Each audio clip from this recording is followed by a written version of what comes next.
sensory seeking. Here's the technical definition. A child who frequently seeks out intense sensory input, such as jumping, spinning, or loud noises to self-regulate or to stay engaged. This is often associated with sensory processing differences or disorders. Now, here's the thing. Many children, if not all children, are sensory seeking. Okay. They seek out certain sensory input, physical touch, smells, tastes, experiences. Many children like to jump, like to spin, like to hear certain noises, like to touch certain things. Really, what we're describing is a curious kid, kinesthetic learner, perhaps, someone who learns through touch, through that sensation more than through maybe verbal input. So labeling a child this way is potentially making normal energy, normal curiosity, normal exploration, especially in those early years. Like all toddlers do this. They should do this. It's part of their normal development, is to touch different things, to figure out, is it wet? Is it cold? Is it dry? Is it hard? Is it big? Is it little? Does it go fast? Does it go slow? Right? This is all of the things that we talk about inside my Reclaim Play course about the schemas, right? Dumping things out, pouring things back. That's the sensory seeking aspect. And all of us, even adults, even the most kind of sedentary, disengaged adults, are aware, usually, and interested in what we're touching, how we're sitting, the temperature in the room, the speed we're going at, right? This is just kind of, I don't know, part and parcel of being human, I think, right? So there are cases in which there is a sensory processing disorder.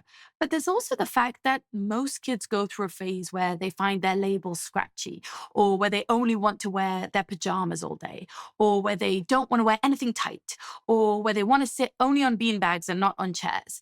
And that is, I don't know, to me, I've raised 5 kids in my home.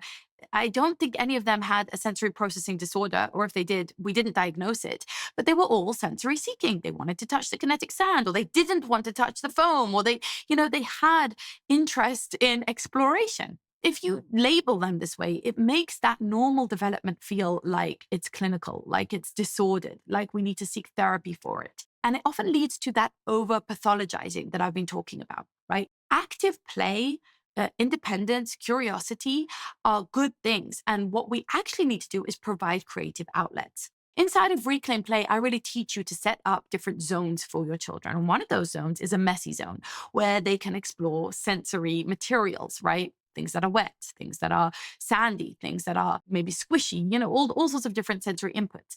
That's not because your child is sensory seeking or needs some kind of diagnosis, but rather because that is part of normal childhood development. Sometimes, and I know I'm, exposing myself as a complete non-expert, a complete amateur here, but sometimes when I speak to my friends who are physiotherapists, who are speech therapists, who are occupational therapists, when I visited their clinics, when I see the types of tools and toys and games they play with kids, I think, wow, this is amazing therapy, and they're obviously helping kids who really need specific developmental milestones and support for those milestones, like learning specific things that they wouldn't necessarily pick up on their own. But sometimes I think this would just be amazing for every kid.